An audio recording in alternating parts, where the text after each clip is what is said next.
धन्यवाद दोस्तों। हमारे लिए ये बहुत ही ऐतिहासिक क्षण है,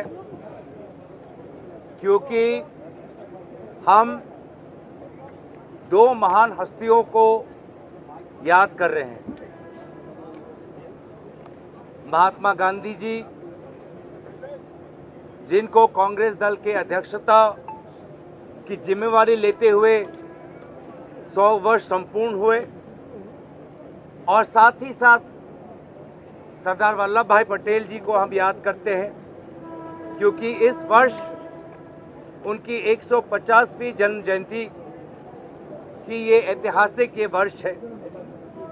और इन दोनों महान हस्तियों को याद करते हुए उन दोनों में हमारे भारत माता के प्रति जो देशभक्ति थी, उस देशभक्ति को आज हम याद कर रहे हैं। और ये हमारा राष्ट्रवाद है, जिसकी नींव हमारे स्वतंत्रता संग्राम में गांधी जी, सरदार पटेल जी और उनके जैसे विभिन्न कांग्रेस दल के नेतागण और उनके साथ साथ पूरे भारत की आवाम, पूरी भारत की जनता ने दर्शाया, और अंग्रेजों को भारत छोड़ने के लिए एक ऐसा एक शक्तिशाली माहौल बनाया। और हमारी देशभक्ति में, हमारी राष्ट्रवाद में हमारी एकता है, हमारी सद्भावना है, और हमारे संस्कृति के प्रति दायबद्धता है, कर्तव्य है, जिम्मेवारी है। और संविधान की संरक्षण आज हमारे लिए सबसे वो मूल कर्तव्य है आज के इस वर्तमान माहौल में। और इसीलिए गुजरात के इस पावन भूमि पर आकर हम गुजरात के लोगों के प्रति अपनी श्रद्धा व्यक्त करते हैं। ये गुजरात देशभक्ति की भूमि है, पवित्र सोमनाथ मंदिर की ये भूमि है। इस गुजरात के लोगों में उद्योग के प्रति जो उनकी जो शक्ति है, उनकी जो ज्ञान है, उसके प्रति हम नमन करते हुए बहुत से अहम मुद्दों पर हम वर्तमान में चर्चा कर रहे हैं। और जिस प्रकार से हम देख रहे हैं कि अमेरिका ने जो हमारे भारत के एक्सपोर्ट पर जो टैरिफ्स लगाए हैं, वो पूरे देश के साथ साथ गुजरात के भी बहुत से महत्वपूर्ण उद्योग पर एक नकारात्मक प्रभाव फैलाएगा। और उसको लेकर हम तो अपना चिंता व्यक्त कर रहे हैं। उसको लेकर हम चाहते हैं कि भारत सरकार हमारे राष्ट्र के उद्योग के लिए और मजबूती से अमेरिका के सरकार के साथ संवाद करे, लेकिन चुप्पी के बजाय हमें कुछ नहीं दिखता। ये टैरिफ्स हमारे छोटे छोटे लघु और मध्यम वर्ग पर एक बहुत ही नकारात्मक प्रभाव डालने वाला है। और मुझे अफसोस है कि गुजरात से आए हुए हमारे प्रधानमंत्री, उनको जिस प्रकार से नेतृत्व लेना चाहिए था इस विषय पर, वो किस कारण मजबूर है, वो किस कारण मौन है, हमें नहीं पता। और बजाय हमारे छोटे उद्योग, किसान को बचाने के बजाय उसके विपरीत ये सरकार पिछले रात को हमारे गरीब और मध्यम वर्ग पर गैस सिलेंडर का दाम 50 रुपए बढ़ाकर उन्होंने और हमारा जीना और मुश्किल कर दिया। पेट्रोल और डीजल के प्राइसेस में जो गिरावट हुई है, ये सरकार साफ साफ मना करती है कि कोई राहत आम ग्राहक के पास जाए। तो ये किस प्रकार का अर्थव्यवस्था, किस प्रकार की अर्थनीति, जहां पर वर्तमान में एक के बाद एक चुनौतियां और बढ़ रही है। हमारे किसान, हमारे कोऑपरेटिव, हमारे छोटे मध्यम वर्ग पर, हमारे केमिकल्स, हमारे टेक्सटाइल्स, हमारे लेदर, हमारे ऑटोमोबाइल क्षेत्र पर। तो इन विभिन्न बातों पर कांग्रेस पार्टी ने एक बहुत गंभीर राय ली हुई है। आज भी कुछ दिन पहले बांग्लादेश के सरकार के इंटरिम केयरटेकर मोहम्मद यूनुस साहब के साथ मिलने के बाद भी आज भी बांग्लादेश में अल्पसंख्यकों की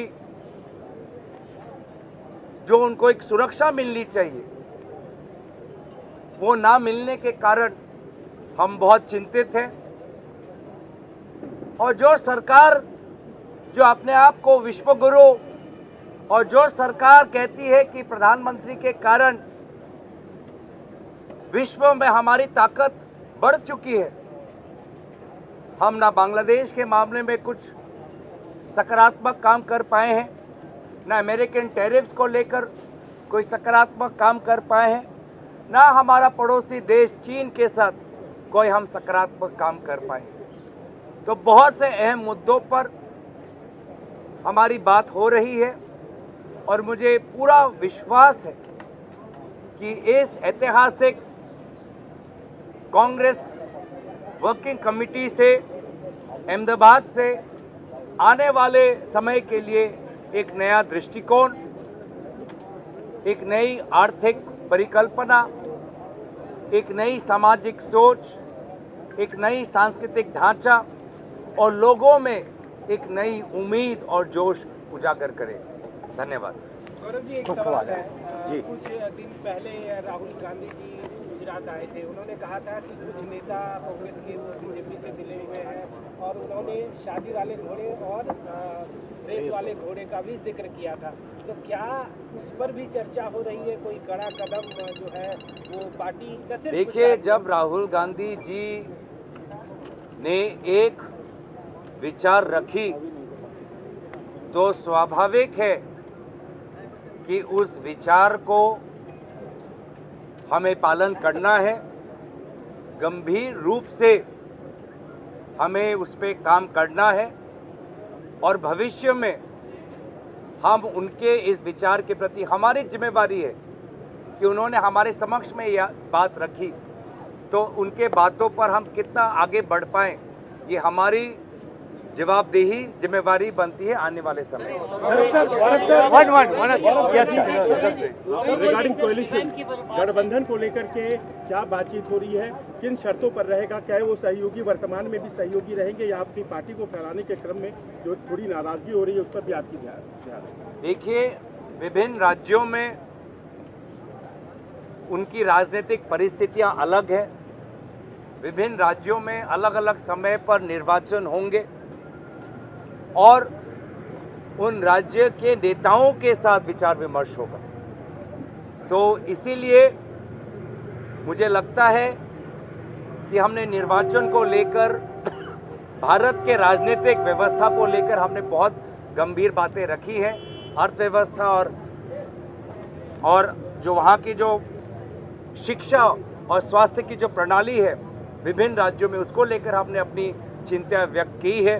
लेकिन अगर मैं आपको थोड़ा और चुनावी अगर मैं बातें आपको मैं आपके पक्ष में रखूं, आपके समक्ष रखूं, तो वो मेरे लिए अनुचित हो।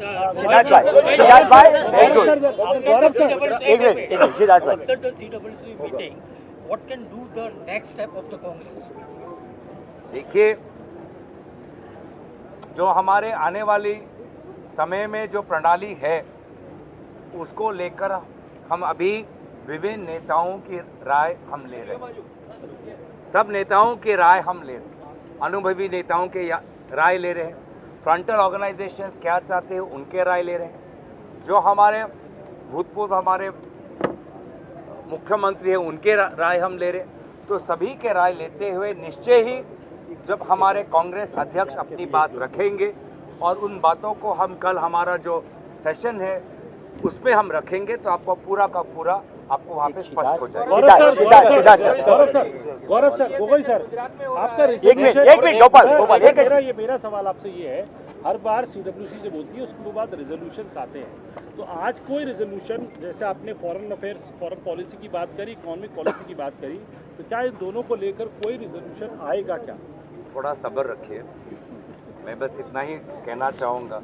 मेरे बाद के आने वाले जो आपके प्रेस वार्तालाप है उसके लिए भी थोड़ा समय रखिए।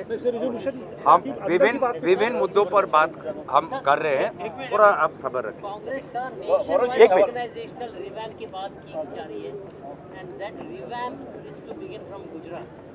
गुजरात में ऑलरेडी स्टेटेड ऑब्जेक्टिव आपका टू विन द 2027 इलेक्शन, तो ये ऑर्गेनाइजेशनल रिवैम्प की बात है आज हुई निश्चय। और आपने देखा होगा कि आज से कुछ दिन पहले